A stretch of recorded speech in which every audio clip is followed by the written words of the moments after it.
रमजान ईद निमित्त कुरुंदवाड शहरातील मुस्लिम बांधवांनी ईदगाह मैदानावर सामूहिक नमाज पठणानंतर ईद मुबारक अशा शुभेच्छा देत एकमेकांची गळाभेट घेतली। नमाज पठणासाठी मुस्लिम बांधवांनी व्यापलेलं ईदगाह मैदान भरजरी कपडे घालून फिरणारे चिमुकले आणि शीरखुर्म्याचा आस्वाद घेऊन ईद मुबारक अशा शुभेच्छा देत शनिवारी कुरुंदवाड शहरात मोठ्या उत्साहात रमजान ईद साजरी करण्यात आली। मुस्लिम बांधवांनी महिनाभर केलेले रोजे रमजान ईदला संपले। यानिमित्त कुरुंदवाड माळभाग येथील ईदगाह मैदानावर हजारोंच्या संख्येनं मुस्लिम नागरिकांनी सामुदायिक नमाज अदा केली। नागरिकांनी सकाळीच आपल्या जवळच्या मशिदीमध्ये नमाज पठणासाठी गर्दी केली होती। ईदगाह मैदानावर सकाळी 9 वाजता सामुदायिक नमाज पठण झालं।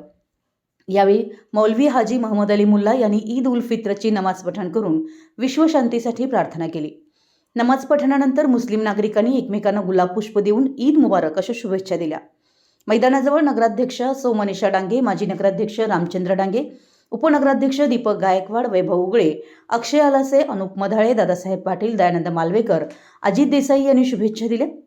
मुस्लिम समाजाचे अध्यक्ष इक्बाल पटवेगार यांनी वार्षिक अहवाल सादर केला। उपाध्यक्ष शकील भिलवडे, सचिव असलम जमादार यांनी अहवाल वाचन केलं। समाज बांधवांनी विषयपत्रिकेवरील सर्व विषयांना एकमतानं मंजुरी दिली।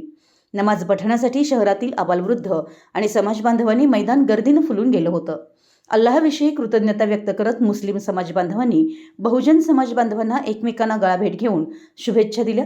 दरम्यान परिसरातील हेरवाड, तेरवाड, अकिवाड, राजापूर, खिद्रापूर, औरवाड, आलास, बुबनाळसह ग्रामीण भागात रमजान ईदची नमाज पठण करण्यात आली। कुरुंदवाड पोलीस ठाण्याचे सहाय्यक पोलीस निरीक्षक संतोष माने, उपनिरीक्षक जीवन पाटील यांनी शहरात पोलीस बंदोबस्त लावला होता। यावेळी राजकीय पक्षाचे पदाधिकारी, अनेक सामाजिक संस्था, संघटनांनी शहरातील विविध भागातील मुस्लिम बांधवांना शुभेच्छा दिल्या।